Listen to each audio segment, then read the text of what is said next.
Hey, good evening, and welcome back to Everyday Talk 24/7. Tonight I want to talk about public displays of affection. This is part of my Future Husband series. It's a long-standing playlist, but I think it applies across the board just to so many relationships. But primarily I'm talking about people who are thinking about getting married who aren't married yet. What's appropriate in terms of physical public displays of affection? How much is too much? That's what we're going to look at. One underlying thing here is if there's a public display of affection, that also means there is a private display of affection. And the two are very closely related.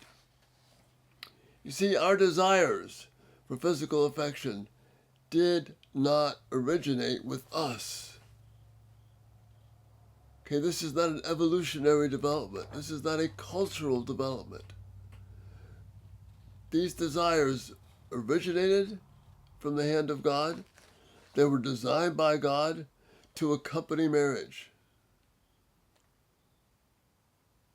Our current cultural setup has totally ignored that.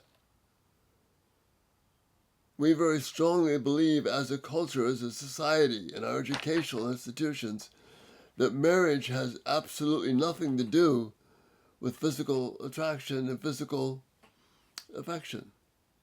It may be part of it, but it's not the core thing, and it's not the driving, determining factor. But that's not true. God originated this. All these desires that we feel, they're not simply because we have attraction for someone. It's because God made us that way, placed these desires within us to be used in a particular way. In marriage, a public display of affection, as well as private displays of affection, that's a good thing for a husband and wife to do. It's a sign of the actual oneness and unity. And I've got scripture passages at the end I'll mention, but it's a sign of actual oneness and unity that exists.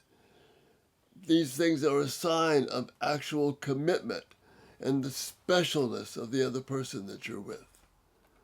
It's a sign of actual intimacy and exclusivity. We're one. We're committed. The person is special. It's rightfully exclusive. And it's undergirded by, and this is important, undergirded by a binding public commitment to each other in lifelong fidelity. A binding public commitment to each other of lifelong fidelity. This is the context for personal displays of affection that is not destructive. You see, if it's not in this context, it's incredibly destructive. Maybe not immediately, but it is. Therefore, it's not appropriate for a husband and wife to show public displays of affection to people who they're not married to. That doesn't make any sense. Because if you're showing public displays of affection to somebody you're not married to, then there's not oneness, there's not commitment, there's not specialness, there's not exclusivity, and there's not true intimacy that's rooted in someone else. Another factor why we don't do that with other people is that personal displays of affection lead to sexual intimacy. They're designed for that. So marriage is a great place, but the only place for public displays, personal displays, physical displays, private displays of affection.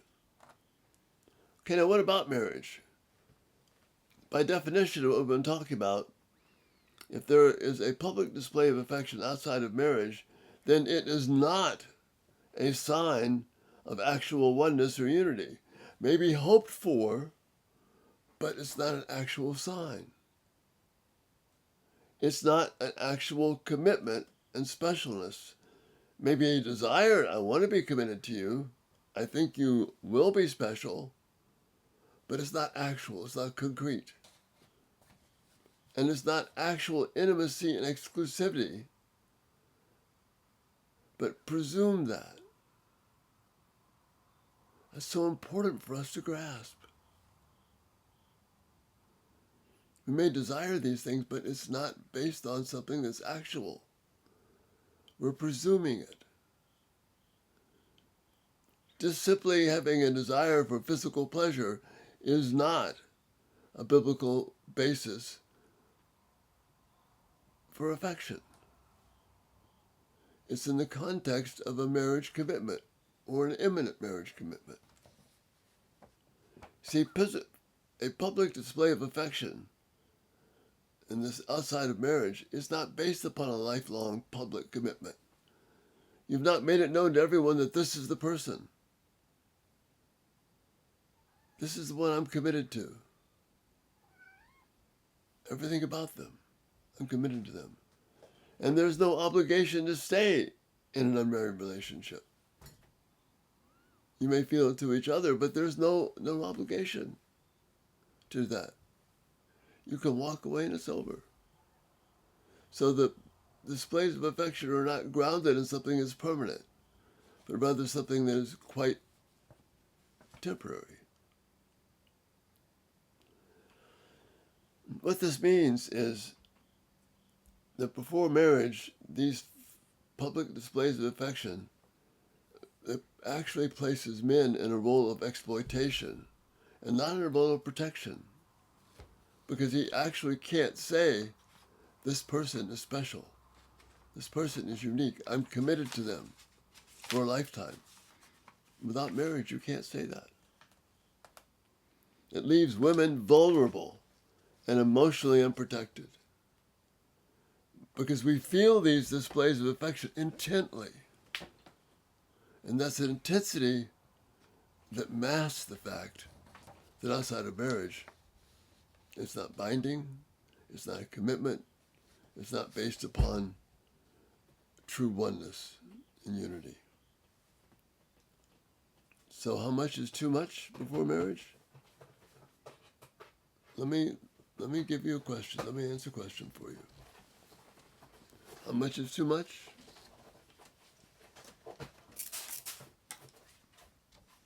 Think about it with me. How many memories of public displays of affection and private displays of affection do you want to have with people other than the person you're married to?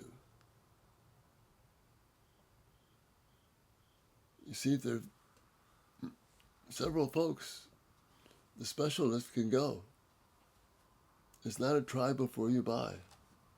In other words, is there a commitment to marriage for public displays of affection to be appropriate and caring? There's got to be a commitment to marriage that is imminent, secure. In other words, this is going to happen. It's public.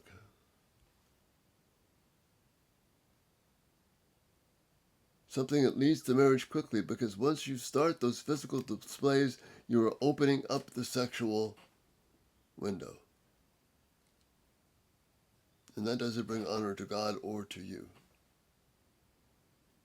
See, if we have this commitment to displays of affection that are tightly committed to marriage, tightly secure where that commitment has been made, and it's public, everybody knows that marriage is about to happen. That's the context for those. And even then, they should be guarded, because it is special. It is exclusive. It is unique to the two of you. This is based on passages in Genesis, Song of Songs, 1 Corinthians 7, Ephesians 5, 1 Peter 3. Give this some thought. I'd love your response to this, if it's helpful. Discuss it with young folks. Discuss it with people who are, think about it, in terms of their involvement physically. Does it really indicate the special provision that God has made for physical affection in the context of marriage. And that's my thought for this night. Again, love your thoughts and feedback. You have a great evening, and Lord willing, we'll see you tomorrow. Good night.